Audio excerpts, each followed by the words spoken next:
तो स्टूडेंट नमस्कार, मैं कृष्णा आप लोगों का इस यूट्यूब चैनल में स्वागत करता हूं। स्टूडेंट, पिछली कक्षा में हमने 100 तक एमसीक्यू इलेक्ट्रीशियन के क्वेश्चन सॉल्व किए थे, तो उसके बाद आज हम लोग सॉल्व करेंगे। तो स्टूडेंट, आपको हम बता दें कि ये जो क्वेश्चन है इलेक्ट्रीशियन के, ये बेसिकली सीटीआई और आईटीआई के बेस पर बनाया गया है और सीटीआई और आईटीआई में इसमें से 80 से 90% क्वेश्चन आते हैं। पिछली बार इसमें से आए हुए क्वेश्चन हैं।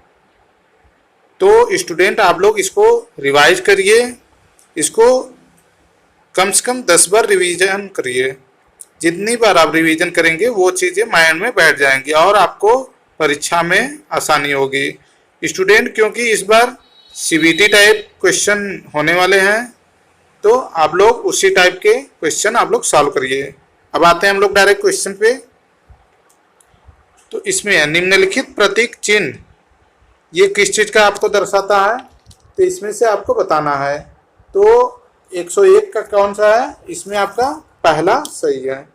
ये एक्स और गेट है।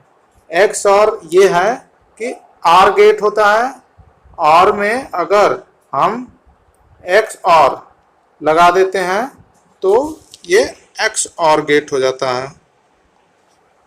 अब आते हैं नेक्स्ट क्वेश्चन 102 102 क्वेश्चन पे। जब एक पिजरी प्रेरण मोटर को सीधे ही DOL स्टार्टर से चालू किया जाता है तो प्रारंभिक धारा क्या होगी। मतलब जब आप स्क्वायरल केज इंडक्शन मोटर है उसको डायरेक्ट आप स्टार्टर से जोड़ दे रहे हैं, तो उसमें आपसे स्टार्टिंग करंट पूछ रहा है, तो उसका क्या होगा, उस समय आपका 5 से 7 गुना तक पूर्ण धारा का होगा। इसमें आपका चौथा सही है। 103 क्वेश्चन पे आते हैं। इसमें दिया 3 चरण की मोटर में चुंबकीय क्षेत्र को घुमाने वाले फ्लक्स वेक्टर के कोण पर विस्थापित किया जाता है। कितने पर किया जाता है, तो वो है 120। 3 फेज होता है, तो 3 फेज क्या होता है, 120 अंश का कोण होता है इन तीनों के बीच में। आते हैं 104 क्वेश्चन पे। संधारित्र प्रारंभिक मोटर की घूर्णन दिशा परिवर्तित की जाती है। तो 104 का आपका थर्ड सही है। इसमें क्या होता है, प्रारंभिक वेष्टन तथा कार्यरत वेष्टन के संयोजनों के परिवर्तन से जो है दिशा परिवर्तित की जाती है। स्टूडेंट, अगर आपको हिंदी नहीं समझ में आ रही है तो आप उसका इंग्लिश वर्जन भी देख सकते हैं। इसमें आते हैं 105 नंबर पे। AC और DC दोनों आपूर्ति के लिए किस प्रकार की एकल फेज मोटर का उपयोग किया जाता है। तो 105 नंबर पे आपका आता है कि उसमें क्या है, यूनिवर्सल मोटर का उपयोग किया जाता है। आते हैं 106 पे। स्टेपर मोटर का अनुप्रयोग कहाँ पर किया जाता है। तो 106 का आपका है कि उसका उपयोग कहाँ करते हैं, फैक्स मशीन में, स्टेपर मोटर का। आते हैं 107 क्वेश्चन पे। किसी प्रत्यावर्तक के क्षेत्र को उत्तेजित करने के लिए प्रयुक्त उत्तेजक क्या कहलाता है, तो उसको हम क्या बोलते हैं, शंट जनरेटर बोलते हैं उसको। आते हैं 108 नंबर पे। जब कोई कुंडली या चालक चुंबकीय क्षेत्र के लंबवत गति करती है तो प्रेरित EMF कितना होगा, तो उसका प्रेरित जो होगा वो उस टाइम मैक्सिमम पोजीशन पर होगा। इसमें तीसरा सही है। आते हैं 109 क्वेश्चन पे। किसी घूर्णी आर्मेचर वाले 3 फेज स्टार संयोजित प्रत्यावर्तक में कितने स्लिप रिंग होंगे, तो उसमें 4 होंगे। इसका पहला सही है। अब आते हैं 110 नंबर पे। यदि किसी सिंक्रोनस मोटर की फील्ड अंडर एक्साइटेड है तब पावर फैक्टर कितना होगा, तो उस समय क्या होगा, पश्चगामी होगा, लैगिंग, ठीक है, पश्चगामी होगा। आते हैं 111 नंबर पे। वेव वाइंडिंग में परिणामी पिच लगभग बराबर होनी चाहिए। किसके बराबर होनी चाहिए? वो है आपके थर्ड सही है इसका। पृष्ठ पथ पिच तथा अग्र पिच के योग के बराबर होना चाहिए। दोनों जो पिच होते हैं बैक और फ्रंट, उन दोनों के योग के बराबर होना चाहिए। आते हैं 112 नंबर पे। तो 112 का चित्र में दर्शाई गई वाइंडिंग की आकृति क्या है? तो इस आकृति को आपको देखना है कि ये कौन सी वाइंडिंग है। तो ये है आपका थर्ड कॉन्सेंट्रिक संकेंद्रिक वाइंडिंग है। आते हैं 113 नंबर पे। यदि ध्रुवों की संख्या 4 है और खांचों की संख्या 24 है तो ध्रुव पिच क्या है? तो आपको इसको फार्मूला से निकालना पड़ेगा। तो उसमें क्या आएगा? 6 स्लॉट आ जाएगा आपका। क्योंकि स्टूडेंट ये एमसीक्यू टाइप है तो इसमें अगर हम सॉल्व करेंगे बहुत ज्यादा टाइम लगेगा। तो आते हैं 114 नंबर पे। एसी मोटर वाइंडिंग में कॉइल समूहों की संख्या की गणना करने के लिए कौन सा फार्मूला है?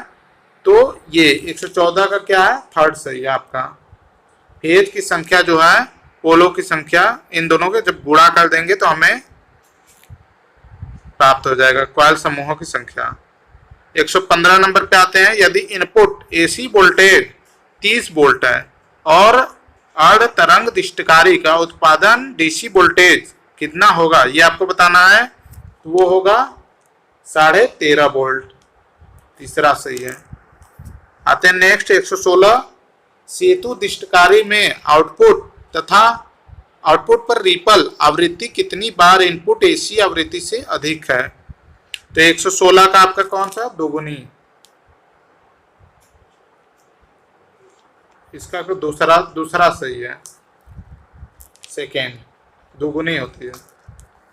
अब आते हैं 117। बिजली कटने के बाद भी किस प्रकार के रिले आपके संपर्कों को स्थिति में रखते हैं? जैसे बिजली कट गई तो उस समय आपका कौन सा रिले अपने संपर्क को उस स्थिति में बनाए हुए रहेगा कट ऑफ पोजीशन में? तो उसका कौन सा सही है? आपका लैचिंग रिले, थर्ड सही है। एनई कोड के अनुसार न्यूट्रल के लिए कलर कोड क्या होता है? तो न्यूट्रल के लिए आपको कलर कोड बंटवाना है तो 118 का 3 सही है। न्यूट्रल के लिए हम लोग क्या करते हैं? काला कलर यूज करते हैं। 119 का आते हैं। आपको इसमें इंग्लिश में दिया हुआ है आपका रेजिस्टेंस डिस्टेंस, तो आपको वो फार्मूला बताना है वोल्टेज ड्रॉप का।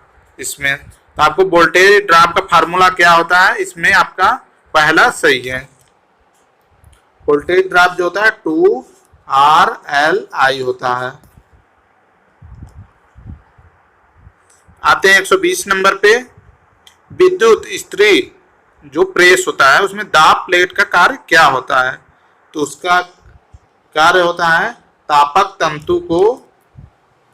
तंतु को तल प्लेट के साथ चिपकी हुई फिटिंग प्रदान करती है। इसका थर्ड सही है।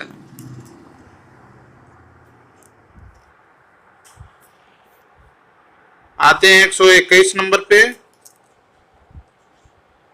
तो इसमें दिया हुआ है गीजर में एक दोष है, अर्थात इसे स्विच ऑन करने पर यह गर्म पानी प्रदान नहीं करता है।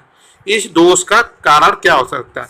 अगर आपके यहाँ गीजर लगा हुआ है और अगर हम स्विच ऑन भी कर दे रहे हैं और वो गर्म पानी नहीं दे रहा है तो इसमें क्या प्रॉब्लम हो सकता है? तो इसका प्रॉब्लम पहला है थर्मोस्टेट जो होगा उसका संपर्क खुली स्थिति में होगा। 122 नंबर पे आते हैं। एक विद्युत ओवन में तापक तंतु के रूप में प्रयोग किए जाने वाले पदार्थ कौन सा है? तो 122 का आपका चौथा सही। उसमें क्या होता है? नाइक्रोम प्रयोग होता है। आते हैं 123 नंबर पे। खाद्य मिक्सर में प्रयोग मोटर कौन सा होता है? जो हम लोग फूड मिक्सर यूज करते हैं तो उसमें हमारा कौन सा मोटर होता है? यूनिवर्सल मोटर होता है। इसका दूसरा सही है।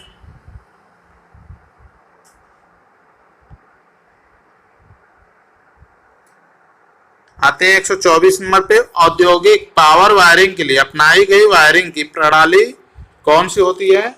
तो 124 का आपका थर्ड सही है। इसका कौन सा होता है? सतह धातु नलिका, सरफेस मेटल कंड्यूट। आते हैं 125 नंबर पे, जल विद्युत शक्ति संयंत्रों में क्या होता है? तो 125 का आपका पहला सही है। परिचालन लागत जो होता है वो निम्न होता है तथा प्रारंभिक लागत जो होता है वो उच्च होता है, जो आपके हाइड्रो इलेक्ट्रिक पावर प्लांट होते हैं, क्योंकि इसमें स्टार्टिंग में ही हमें आपके बांध और सारी चीजें, टरबाइन वगैरह ये सब चीजें बनानी पड़ती है। इसमें मेनली जो कास्ट होता है वो डैम का बहुत ज्यादा कास्ट होता है। आते हैं 126 पे, एक एटॉमिक मास यूनिट किसके बराबर होता है? तो इसका आपका पहला सही है, 931.4 मेगा वोल्ट। आते हैं 127, बायोगैस किसका बना होता है? तो 127 का आपका कौन सा सही है? दूसरा। कुछ अशुद्धियों सहित मीथेन एवं कार्बन डाइऑक्साइड का मिश्रण होता है। आते हैं 128 पे, अधिकतम पवन ऊर्जा किसके समानुपात में उपलब्ध होता है? तो 128 का आपका कौन सा सही है? फोर्थ। वायु वेग का घनत्व। 129 पे आते हैं, सौर संग्राहक में पारदर्शी आवरण हेतु क्या प्रदान होता है? तो 129 का आपका सही है, चौथा। कलेक्टर से वायुमंडल में गर्मी के नुकसान को कम करें। आते हैं 130 नंबर पे, निम्नांकित में से कौन सा शक्ति संयंत्र ठंडी स्थिति से पूर्ण भार परिचालन में शुरू होने में कम समय लेगा? तो इसका ऑप्शन आपका 130 का है, ये तीसरा सही है। उसमें क्या है आपका? Hydro electric plant. इसको शुरू करने के लिए बस हमें डैम से स्टार्ट करना पड़ेगा और तुरंत स्टार्ट हो जाएगा, ये सबसे कम समय लेगा। अब आते हैं 131 क्वेश्चन पे, भारतीय विद्युत नियमों के अनुसार किसी सेवा लाइन को टैप कहां से हम नहीं कर सकते हैं? तो आपको 131 का बताना है, तो 131 का आपका पहला सही है। हम मध्य विस्तार से नहीं कर सकते हैं, 20 से नहीं कर सकते हैं टैपिंग। 132 का क्या है? हाई टेंशन ओवरहेड चालक को कतार में खड़े बिजली के खंभों पर सीधा रखने के किस प्रकार का कुचालक प्रयोग में लाया जाता है? तो 132 का आपका दूसरा सही है, पिन टाइप कुचालक, पिन टाइप इंसुलेटर होता है। 133 का, कोरोना के संबंध में निम्न में से कौन सा कथन सत्य है? इसका आपका पहला सही है, कोरोना महत्वपूर्ण विघटनकारी वोल्टेज ऊपर से शुरू होता है। आते हैं 134, चालक का स्क्रीन प्रभाव बढ़ने के साथ किसके बढ़ने के साथ कम होता है? तो 134 का आपका सेकेंड सही है। दूसरा सही है, चालक पदार्थ की प्रतिरोधकता। तो स्टूडेंट आज के लिए इतना ही। अब नेक्स्ट क्लासेज में हम लोग और भी क्वेश्चन सॉल्व करेंगे, इंपॉर्टेंट क्वेश्चन। और स्टूडेंट अगर आपको और भी कोई क्लासेज चाहिए तो आप लोग कमेंट सेक्शन में कमेंट करिए, उसकी भी क्लासेज की जाएंगी। Okay friend, thank you so much.